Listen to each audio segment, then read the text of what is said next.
ChannelCon 2025. This is GTIA's first official event since separating from CompTIA. Dan Wensley, the new CEO, and his team did an incredible job. It's the first event, ChannelCon, that I've ever been to. As an MSP, we didn't join CompTIA. Some great things happening there, really well attended, lots of energy, lots of great news, and great time, of course, for the podcast. Started out with Michael Chester from Valmail. Great conversation with Mike, culture, curry, and cybersecurity. A fascinating background. Really enjoyed talking with Mike. Matthias Zoomer was next.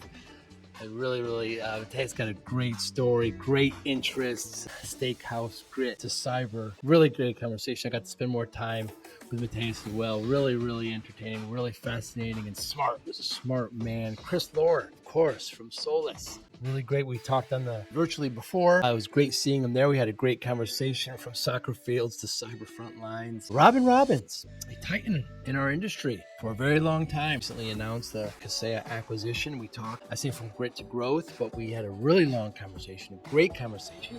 I've talked to her kind of in passing over the last 20, 25 years, but it's the first time we actually had a long conversation, and she reveals a lot. Fascinating backstory. I didn't know many things about her. Thank her for the time. Really enjoyed that conversation. Ryan Walsh from PAX 8.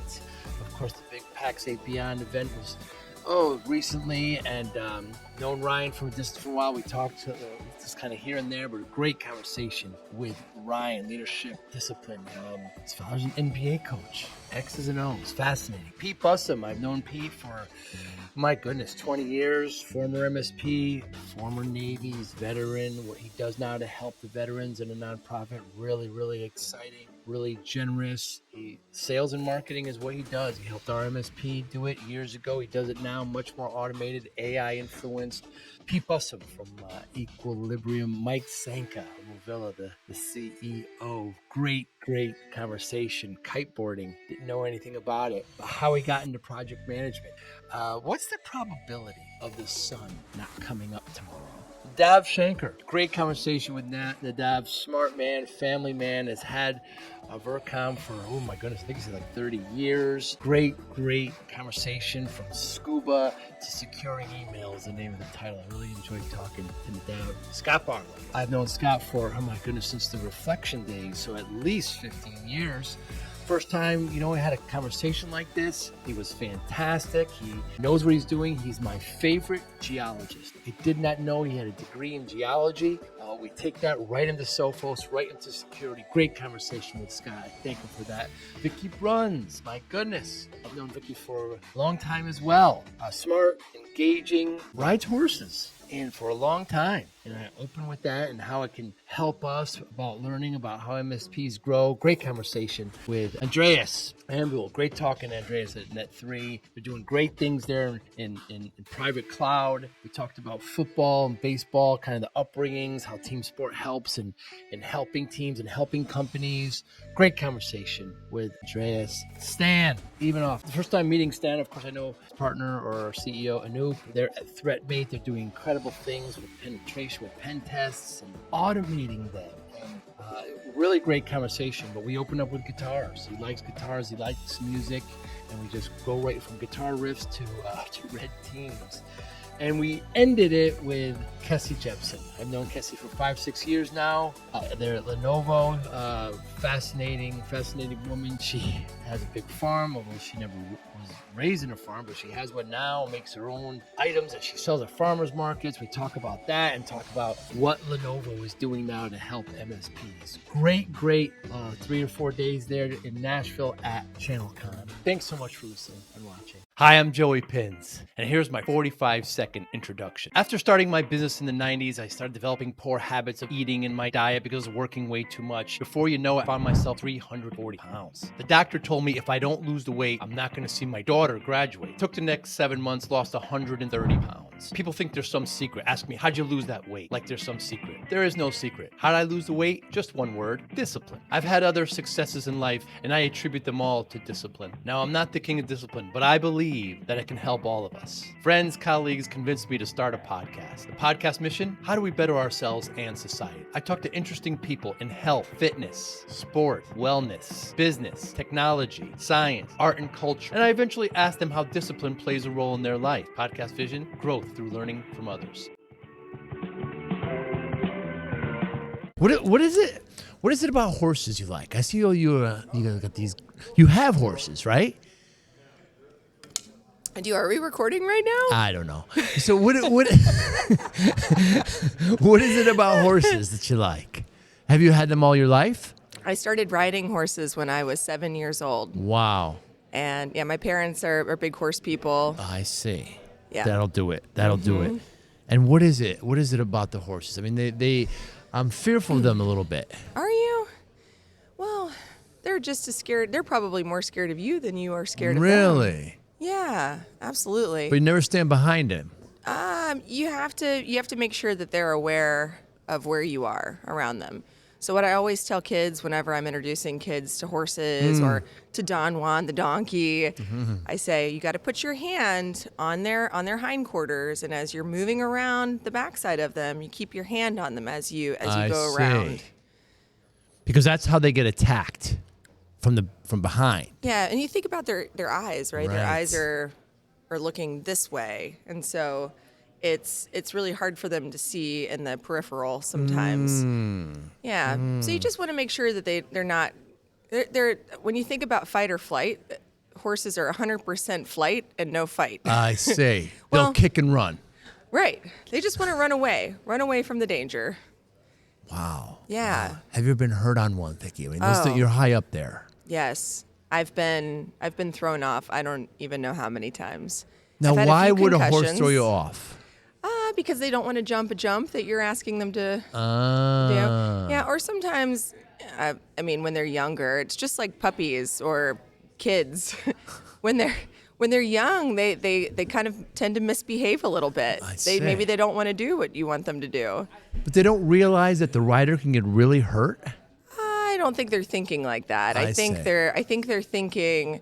In this fast-paced MSP landscape, how do you stay ahead? Introducing MSPinfluencer.com, your ultimate hub for MSP news, insights, and community connection, powered by Forza Dash. More than 75,000 MSPs subscribe to our MSP Influencer Pulse weekly newsletter, staying informed and ahead of industry trends. Tune in to emerging podcasts from Joey Pinz and leading MSP voices, offering essential tips, powerful insights, and success stories. Explore our multi-authored blogs, crafted specifically for MSP leaders, delivering fresh perspectives and actionable strategies. Celebrate excellence with the industry-leading Forza MSP Influencer Awards, recognizing innovation, leadership, and impact in the MSP community.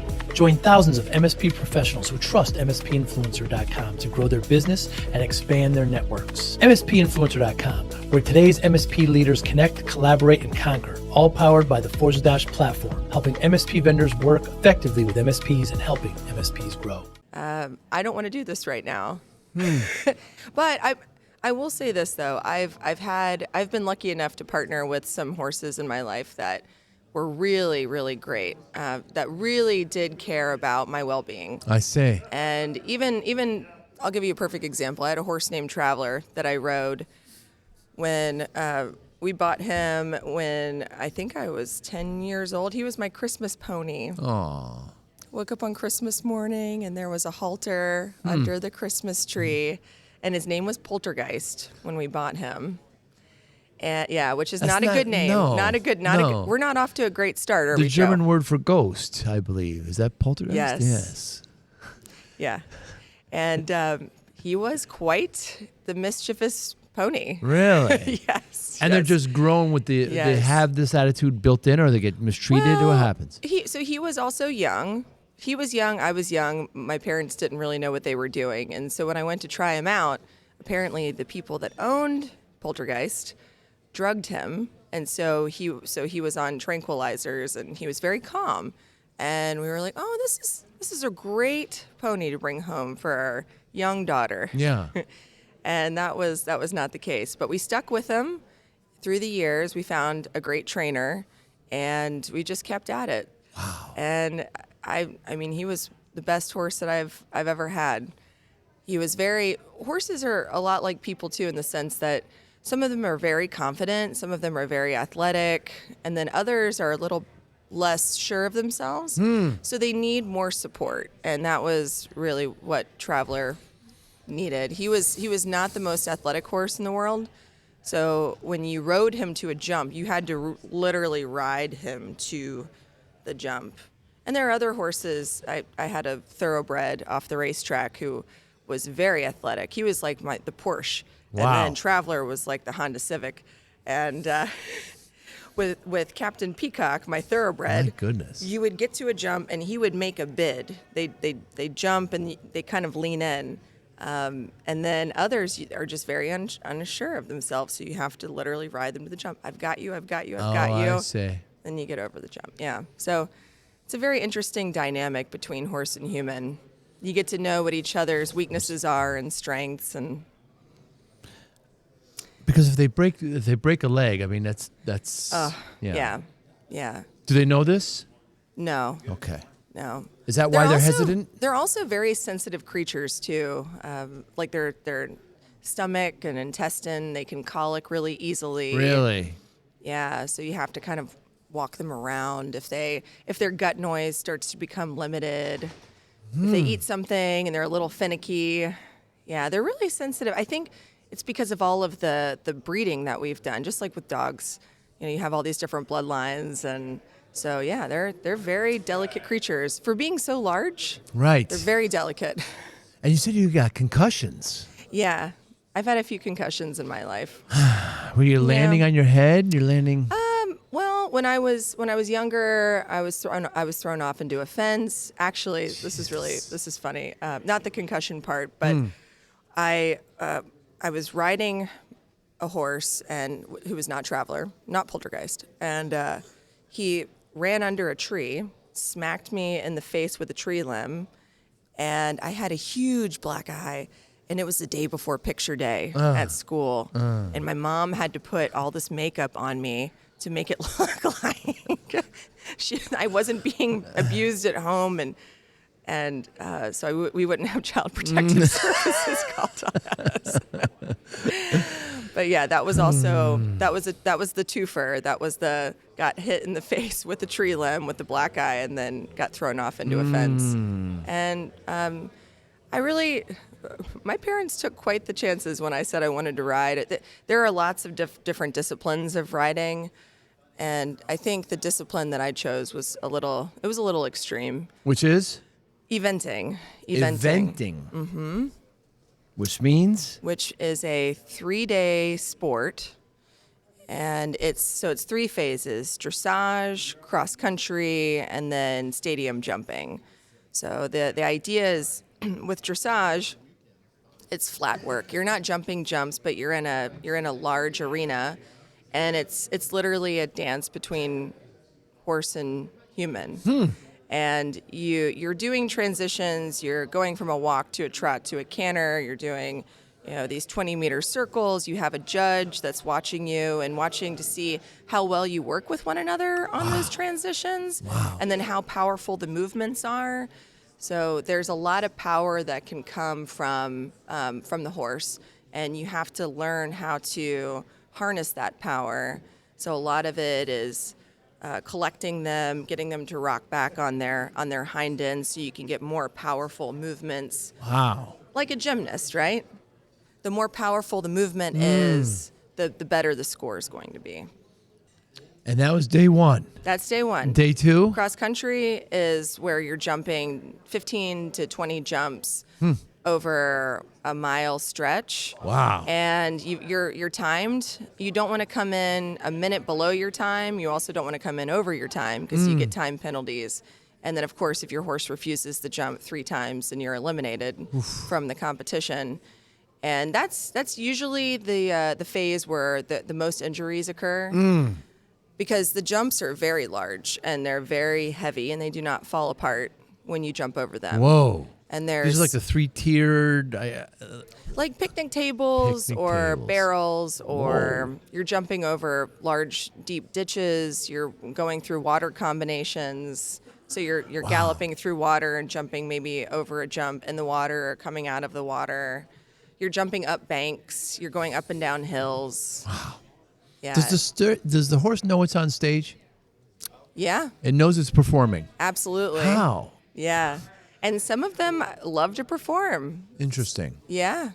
Yeah. And it's so interesting too because I've been to some really big competitions in my life. I was lucky to participate in a World Cup qualifying Whoa. event in high school, and a lot of these Olympians that you're competing with, I mean, there's hundreds of people on these courses. It's like a golf course, maybe a little less than Augusta. I say. But at the same time, you think about all these variables that are happening in that environment, and it's really fascinating to see how they can hone in on that jump. And your job is to get through that course. Wow. Yeah. And the third day? Stadium jumping. So that's when you're in an arena. I'm sure a lot of people have probably seen that on TV, where there's all these brightly colored jumps. There are the poles that are sitting in cups. Okay, I've seen this. Yes. And that's a more delicate type of jumping, whereas with cross country you're just trying to get over the jump. With stadium jumping, you have to be more careful because if your horse hits a pole, you can drop a pole, which are penalty points too. See.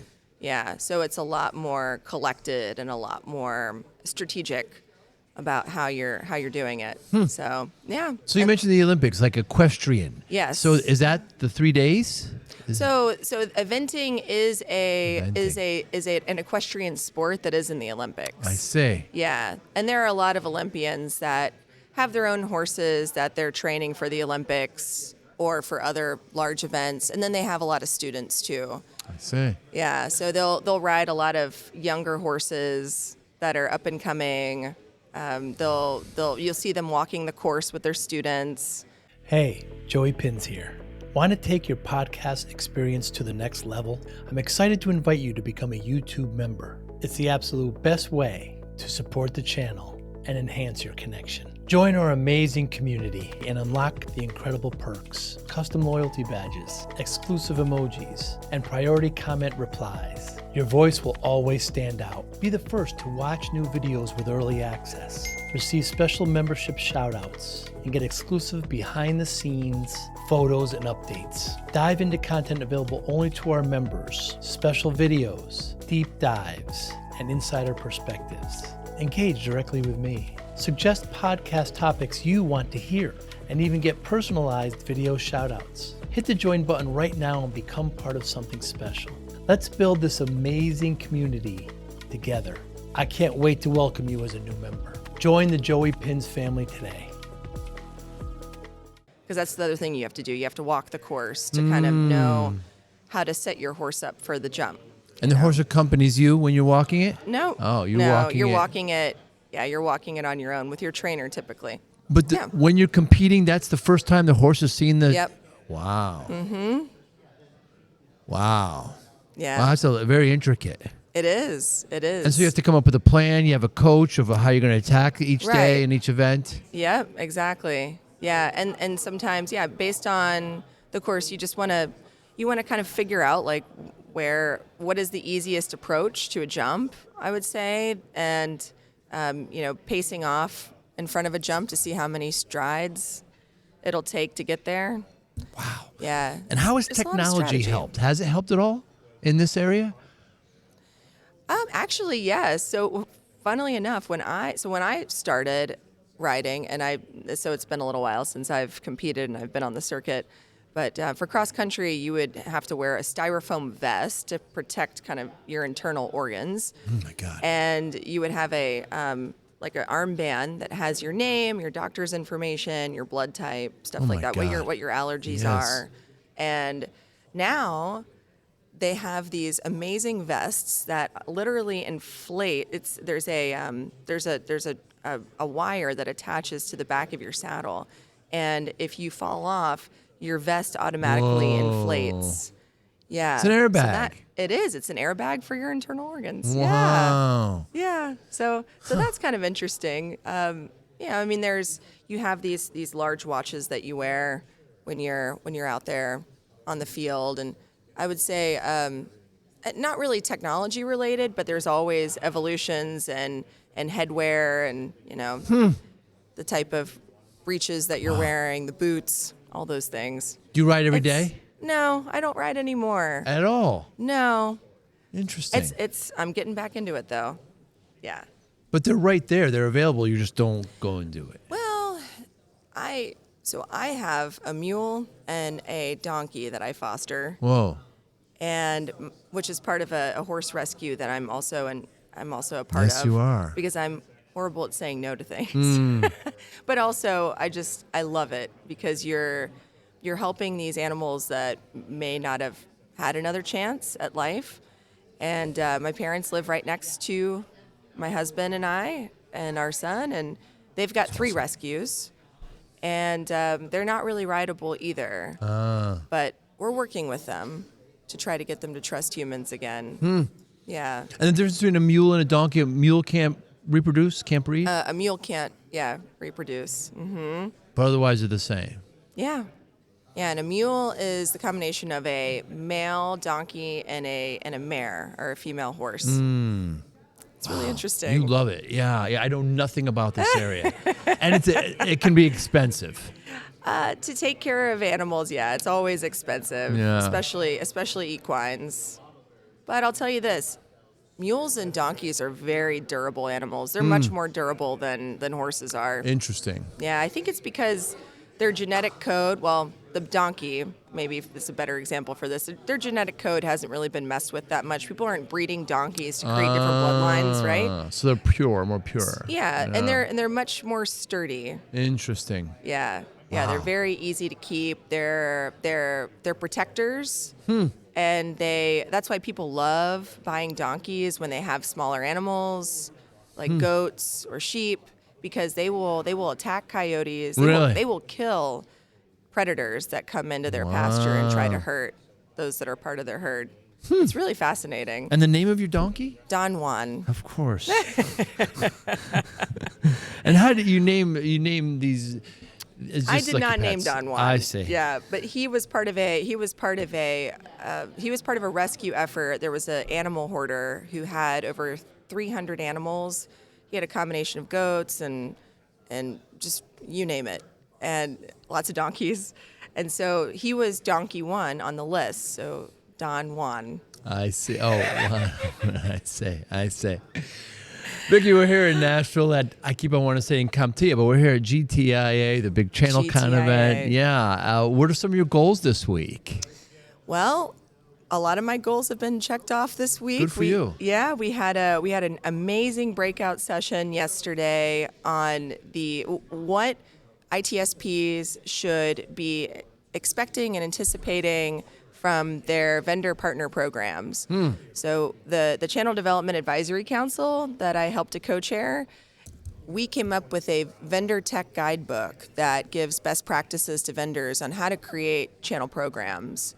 And if you have a channel program, then it's a great opportunity for vendors to relook and figure out, is my channel strategy right? Is it still relevant? Are there things that I need to go back and maybe tweak here or there? And it was a combination of vendors and ITSPs in the session, a lot of great feedback, and I think sometimes we become complacent, right? And the processes and the way that we run our business. And so I think really the takeaway from that breakout session was, be okay with challenging, what you have going on in your partnerships right now. Here are some questions and things that you should be considering when you're talking to your vendors, and really approach it like a true partnership. It's not just a one and done. Don't burn bridges. Vendors want to be able to support you as well, and I think it's just being able to strike the right dynamic and being able to arm an ITSP with those questions and those things to consider. I think that was really the main takeaway yesterday. So breakout session was great. We had our council meetings. I'm part of like I mentioned, the advisory councils at GTIA.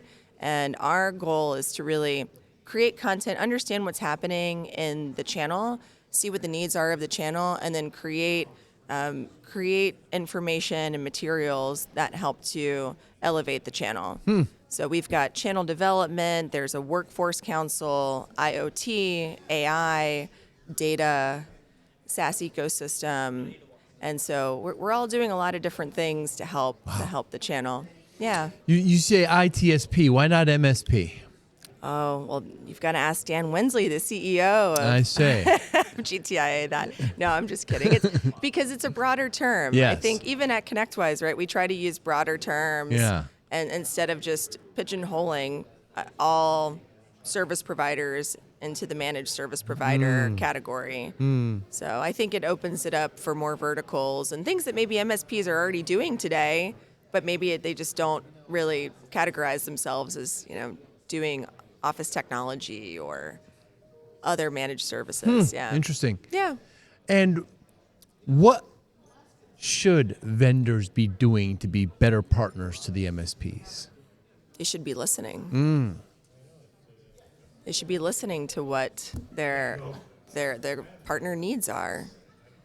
They should be, again, revitalizing their channel strategy. Take a look at it every year. Make sure, is it still relevant? Are the incentives and the programs that I'm offering, is anybody using them?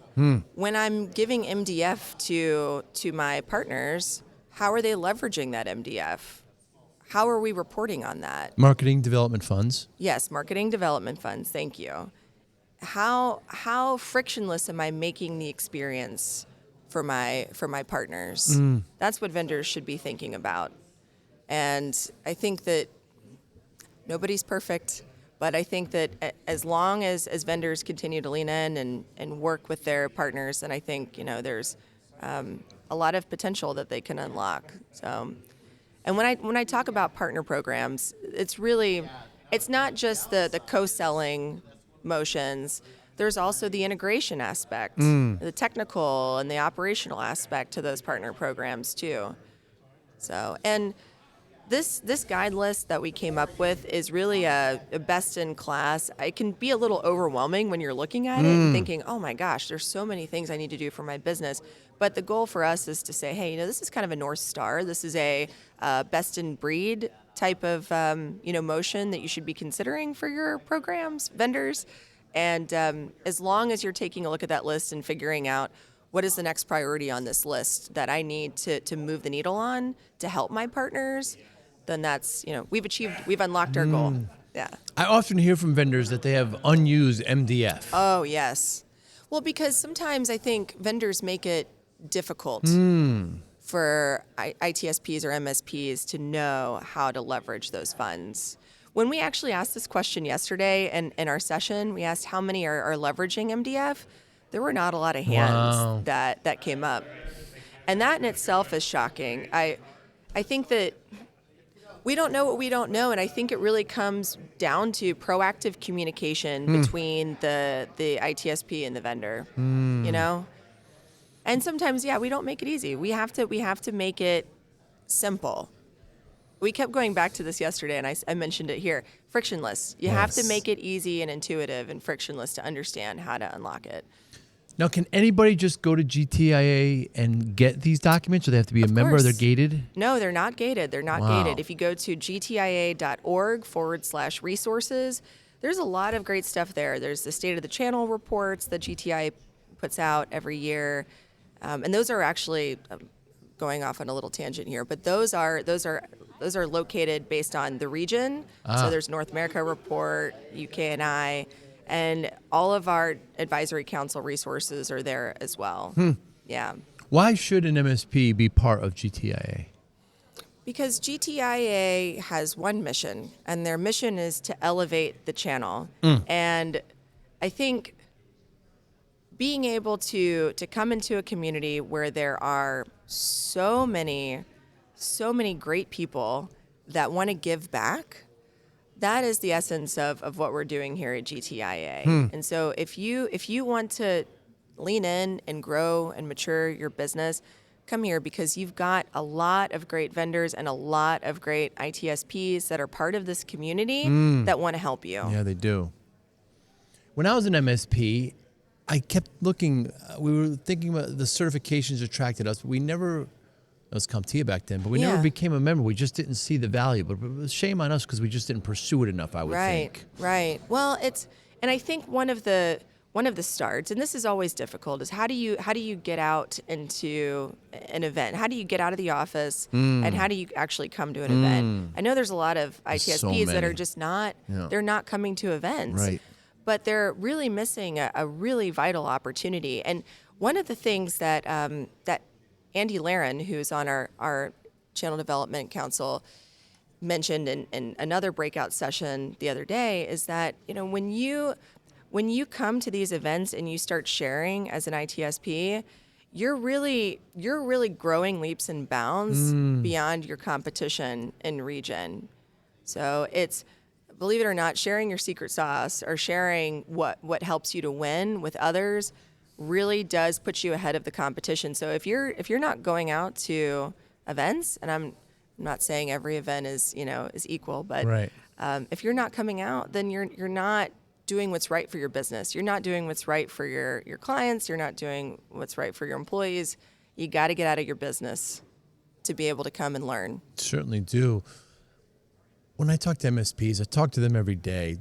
I ask them what keeps them up at night. And Vicki, it's been pretty consistent last 5 or 6 years. Oh, yeah. Okay. First is cybersecurity, right? They're worried about their clients getting attacked. If their clients get attacked, they've got to allocate resources, their flat rate. They're probably going to get fired. They might even get sued. So they're concerned about that.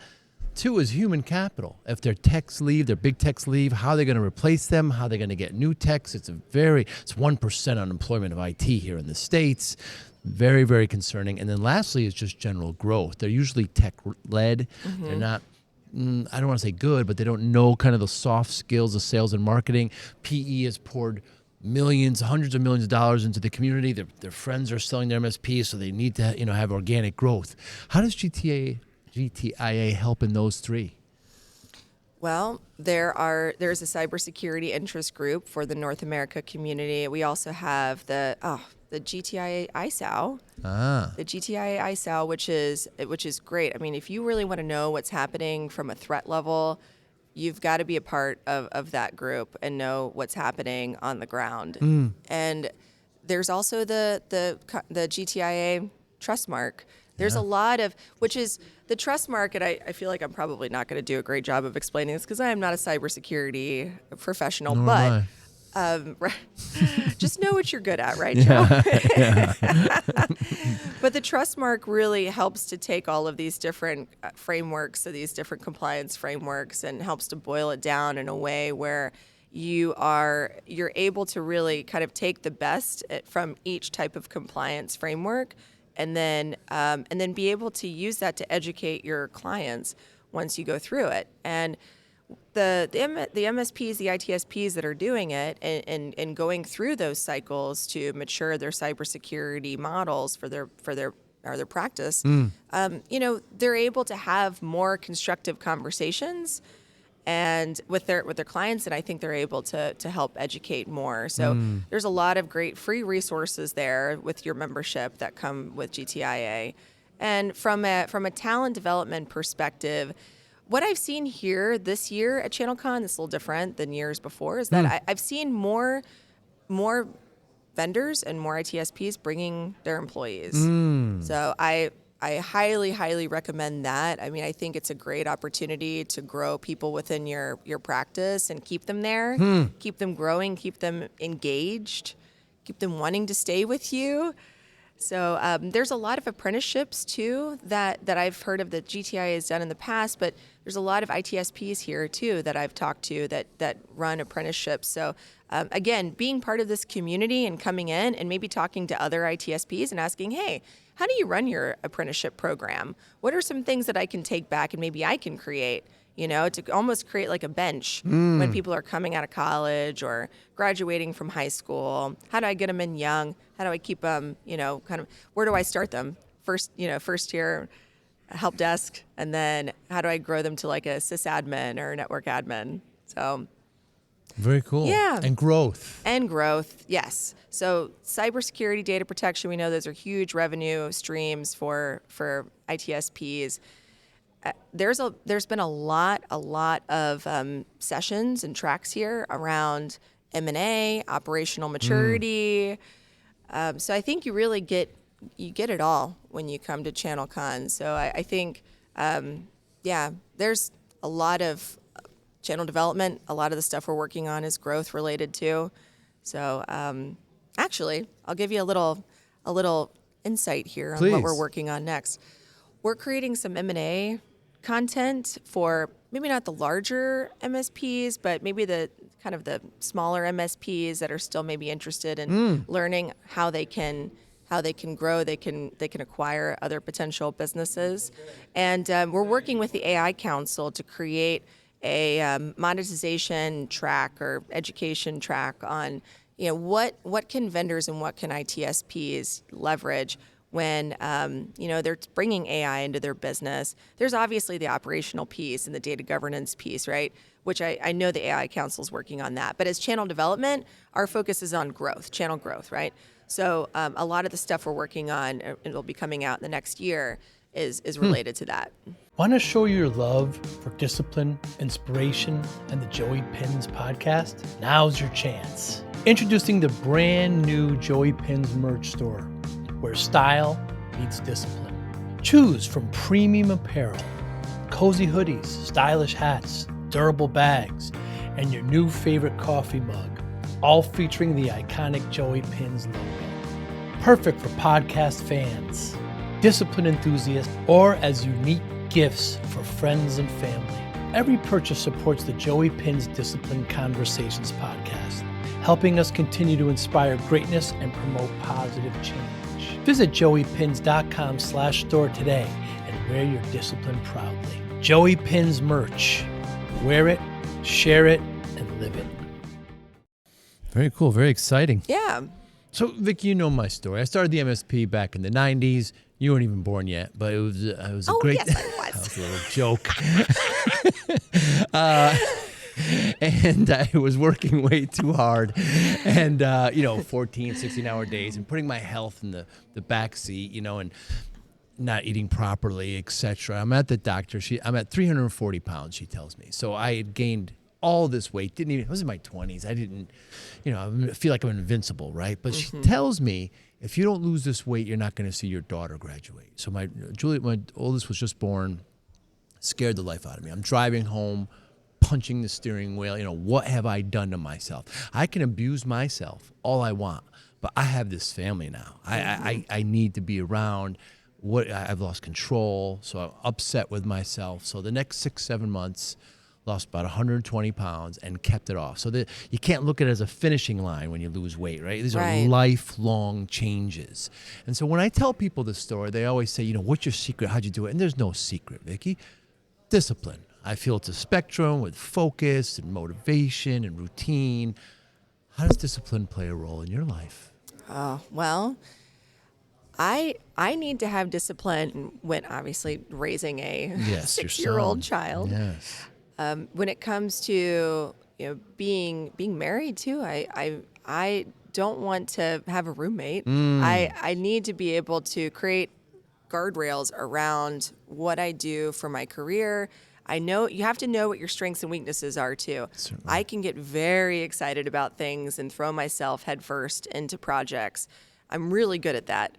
So as I've gotten older, I've had to really be a little bit more cognizant about what I'm committing myself to, when to say no, when to not say no. And at the end of the day, my family, that is what I do all of this for. And so it always comes back to them. And so everything that I do, it has to really align with my core values and how I want to give back to the people that I love most in this world. So that's how I structure, my discipline. And going back to the foster donkey and the foster mule, I have to work with them to be able to get them to a point where I'm able to adopt them out one day. They're loving animals. Our mule has some serious trauma and does not trust humans at all. But I know that she wants to. And so I've been working with her over the past 6 months to get her used to human touch again. I have to have the discipline at the end of the day when I've worked and I've made dinner and I'm getting my son ready for bed to go out and work with her, because if I don't, she's never going to have another chance at life. And so I think discipline is kind of having that outward mindset. You have to have the outward mindset to really put things into perspective. To your point, right? It was about your daughter. It was about your family. Yeah. And I think if you can take a look at what your core values are and what's important in your life, then I think discipline comes much more naturally. But you have to practice it. It's not easy to do. It's so easy to just go through the motions, right? And be Certainly. reactive. But be proactive with your health. Be proactive with your time. Be proactive with your career growth, you know? Yeah, and I don't claim to be disciplined in everything. It's just the key areas that I want to be. You know, you can't You can't do it all. You can't do Right. it all. Yeah, Right. yeah. We've been talking about doing this for a long time. I appreciate your time today. Anybody want to get in touch with you? I would think LinkedIn would probably be the best way. Yes, absolutely. Victoria Bruns on LinkedIn. Come find me. I'd love to connect. I've been in the channel for 10 years. Yeah. And I love advocating for others, for those that are coming in. Man, if I could talk to myself 10 years ago, there's so many things that I would say. So if you're just getting started out on the channel, if you're looking for other opportunities on how to grow, I would love to connect. Thank you so much, Vicki. Thank you, Joe. Thank you for listening and or viewing Joey Pinz Discipline Conversations. Please share this episode with one or two of your friends who you think may benefit from the episode. Our website, www.joeypinz.com. There you'll find lots of resources and you could join our mailing list. Please follow us on all our social media, Instagram, Twitter, and Facebook. Podcast information, the video version of our podcast is on YouTube. Please subscribe. Audio is on all major podcasting platforms. Please follow them. And if you like it, please consider giving 5-star rating. Would really appreciate that. Thank you again for listening or watching Joey Pinz Discipline Conversations.